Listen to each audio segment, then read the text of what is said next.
Most buyers know there are consequences for terminating their contract with the seller before closing. And in most cases, you are at risk of losing your earnest money because the seller will take your earnest money as damages for not purchasing their home as agreed. But have you ever thought about what if the seller terminates on you, the buyer? Let's talk about what can happen, any red flags that this might happen to you, and what you should do if it happens to you. So let's get started. I'm Shaheedah Hill, getting you over the hill to home ownership and helping you confidently buy your first home.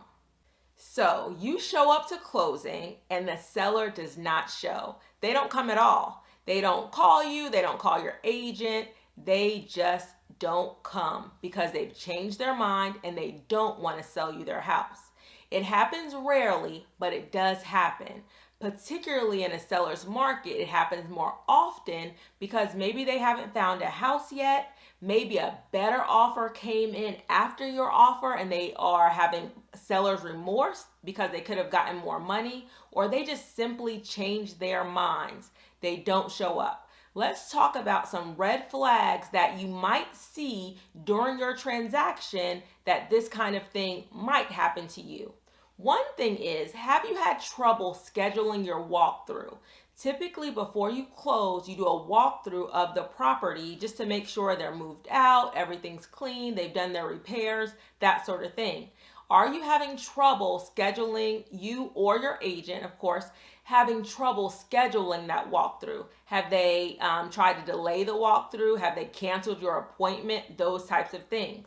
If you're able to do the walkthrough, when you get there, does it look like they're moving out? If somebody's about to close on their house, particularly if they've been living there for a while, you should see boxes, you should see furniture that's been moved out, you should see a family or, a seller that's looking like they're about to move. Also, do they stop communicating with your agent?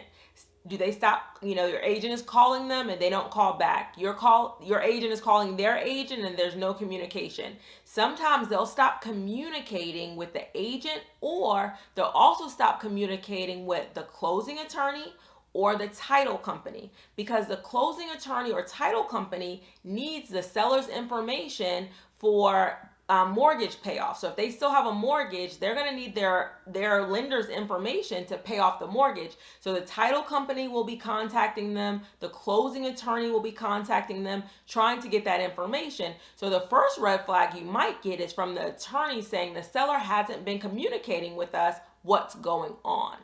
Okay, so now let's talk about, so those are some of the red flags. If you see those, you want to talk to your agent and say, okay, what happens if they just pull out of this deal? So let's talk about what happens. We already talked about what happens if you terminate as a buyer. They can take your earnest money, but you don't have any earnest money from the seller. So what is your recourse if they terminate on you? It's called specific performance. You can force the seller to sell you their house. They cannot, in most cases and in most states, they can't force you to buy their house after you're under contract, but you can force them through something called specific performance. I'll put the definition in the description, but through specific performance, you can force them to sell you their house.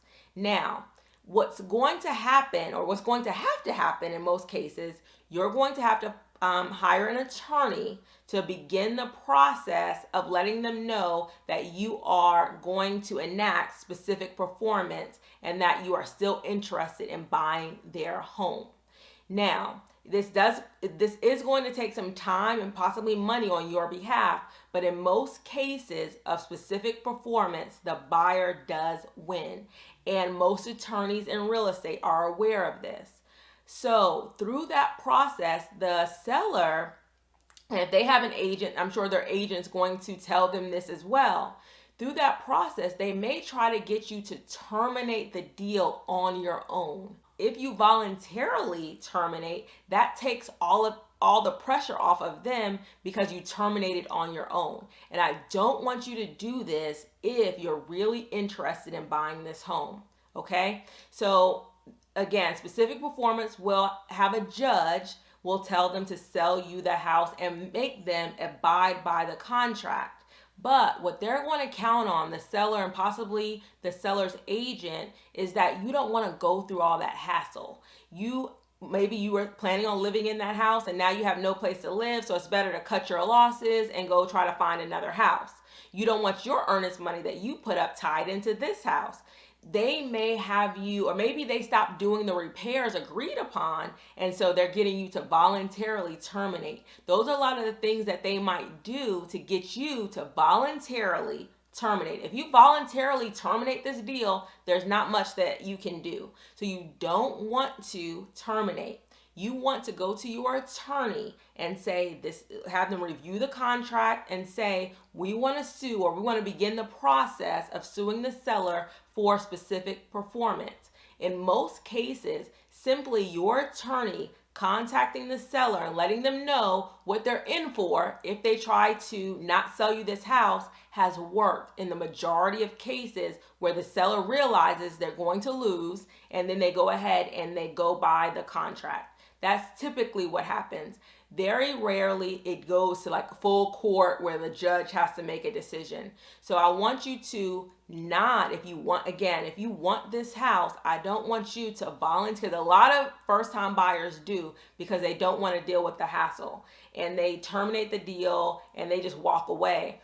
But in most cases, again, it maybe it's easy enough as your attorney contacting them and explaining to them what's going to happen if they do not abide by the contract to sell, and then that kind of scares them enough to say, okay, we're going to close. In the majority of cases, that happens. So I don't want you, again, make sure, look for those red flags. If you have some red flags, talk to your agent, talk to a real estate attorney, and let them advise you as to your best next step.